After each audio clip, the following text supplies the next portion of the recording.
Do you want to get away from it all, but not be stuck with a large bill at the end? Today, I'm going to share how you can have a stress free and debt free vacation.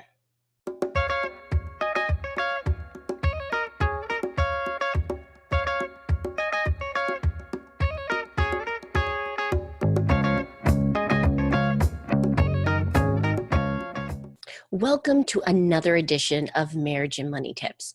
I'm Elle Martinez, creator and host of Couple Money, where we focus on helping spouses get on the same page with their finances, dump their debt faster, and get on a path to financial freedom. And while I love for you to be responsible with saving and investing for the future, that shouldn't mean that you completely sacrifice your quality of life now. And when it comes to vacations, there are plenty of ways where you can get away from it all, get some relaxation, and not go into debt doing it. So the first step when you're crafting that vacation you guys want is to make sure you put it in your budget. I know, sounds kind of crazy, right? Why are we putting that in our budget? Especially when you're in debt, you might feel like that you're not prioritizing getting your finances squared away. That's not the case. By putting it on your budget, you're prioritizing it responsibly. You're making sure that you set aside money that will help pay for expenses. One of the first questions I get is, how much should we save for a vacation? And it really does depend on your situation.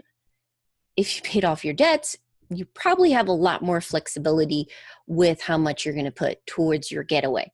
But if you're in the middle of things like paying off your credit cards or your car loan, you might be wondering, how can we balance keeping the momentum and becoming debt free while still having a break and getting away from it all? Well, I'm going to give you two general guidelines to keep in mind to come up with the number. The first one is, make sure you have an emergency fund set aside and ready to go. I would hate for you to come home from a vacation, get hit with an emergency because a kid got sick or your car broke down, and now you're stressed out. How are you going to be able to afford this?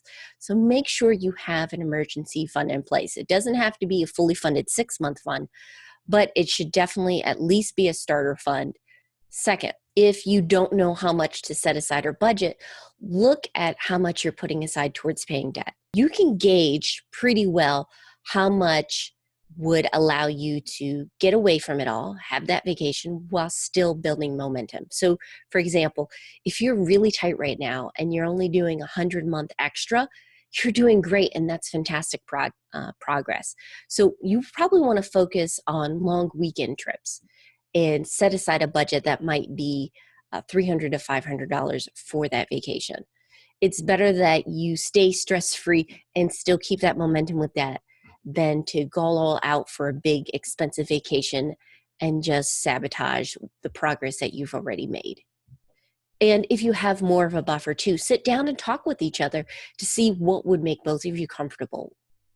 Now, to get the most out of what you save towards your vacation, we're going to have some flexibility. The more flexible you are in different areas, the better the deals you can find.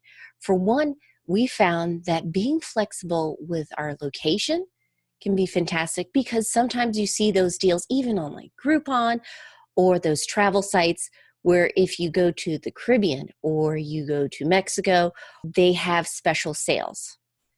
If you are willing to be flexible on that, you can find some great deals. But it may be you guys have your heart set on a specific location.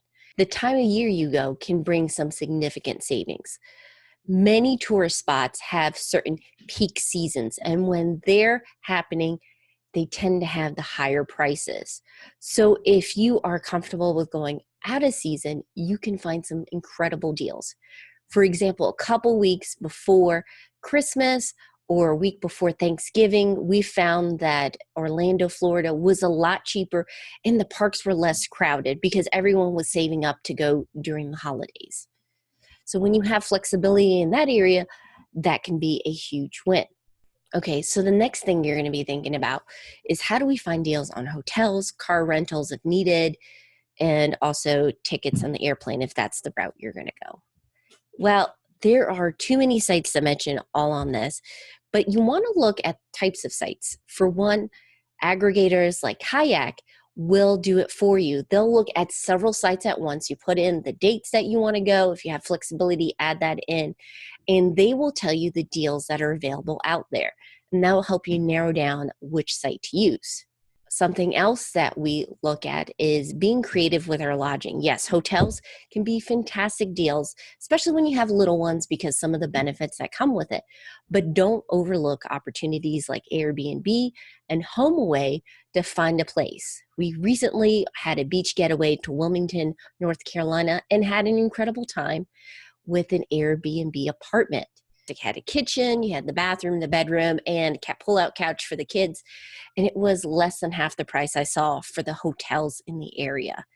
And the best part, it was minutes away from both the beach and downtown. So it was a win-win for us. And then if you do go for Priceline, for example, with the hotels and car rentals, and then also the plane tickets, something that's helped us is getting better with bidding. And what they usually have is the price that's advertised, and then they have, okay, well, why don't you bid and put in an offer, and they'll give you for hotels certain areas. And then with airplane tickets, you are looking at certain dates that you're flexible to fly and go. And they will announce who you have after the bid has been accepted. So there is a bit of an unknown factor, but that isn't too hard to overcome or get a better sense of where you're going to go, because there are sites like Better Bidding, forums where people are traveling and they're trying to get good deals, and they'll tell you for a certain city, certain neighborhoods, quality of hotels, more than likely you're going to get this hotel and this hotel. Will it be exactly right every time? No. But for us, we've found great deals, no duds so far. And then if you don't mind doing red eye for airplane tickets, you can also find an incredible deal there. Now, you're there at location. How can you keep saving money? Well, let's look at a lot of the tourist traps that we tend to fall for when we go on vacation. One, eating out every meal. You don't have to do this. Actually, if you get a place with a kitchenette or even a kitchen, this is a great opportunity to find fantastic restaurants that offer a lot of food, and then you save some for later. So that can help you out with the food choices. Also, ask locals. While hotel employees can offer some recommendations that are good deals, more often than not, talking with someone maybe at a restaurant you're currently at, saying, hey, we're enjoying the tacos today, but we'd like to try something different. Maybe we want to do barbecue, or maybe we're looking at seafood. What spot in the area would you recommend? And sometimes you can find some great spots around town that are very cheap. And then, of course, events. Before you go, see if there are any events going on during the weekend of your trip. For example, when we went to Wilmington, it was Azalea festivals. They had parades, they had little stores, vendors, ice cream shops all around, and it was a fun way. They had garden tours for free. So look around, see what are free and cheap opportunities for you guys to have a good time without spending a lot of money. Finally, souvenirs. I know we want to remember it all. And especially if we have large families and relatives, there's this temptation to give everybody something. But something that I found at Disney World that's helped me out with other spots is being smart with the souvenirs you pick up. So with Disney World, you know it's going to be top price. What I do is I try to go and see if there's a local store. In this case, in Orlando, the Walmart has a section of licensed Disney stuff, mugs, shot glasses, t-shirts, the standard stuff. And then those special, very hard to find items you can get if it's within your budget at the attraction, or in Disney World in this case. So that allows us to get something for everybody without spending a ton of money. Finally, you might be thinking, yes, we'd love to have a stress-free and debt-free vacation, but we don't have much money to work with. If that's the case, I want to recommend that you try out my free course, 5 Days to 5K. It will help you find, save, and earn some money on the side so you can save up for a vacation or put more towards paying off your debt or saving for a goal of yours. You can go to couplemoney.com/5K. It's a free week-long course that you get through the email, And I hope that it helps you get closer to not only becoming debt-free, but also have some fun. If this video has been helpful for you, please like and share it with a friend. And if you don't want to miss out on another episode of Marriage and Money Tips, please subscribe. We come out every Monday, and we have bonus episodes from the podcast and any reader questions that you send in. I hope you have a great week. Take care.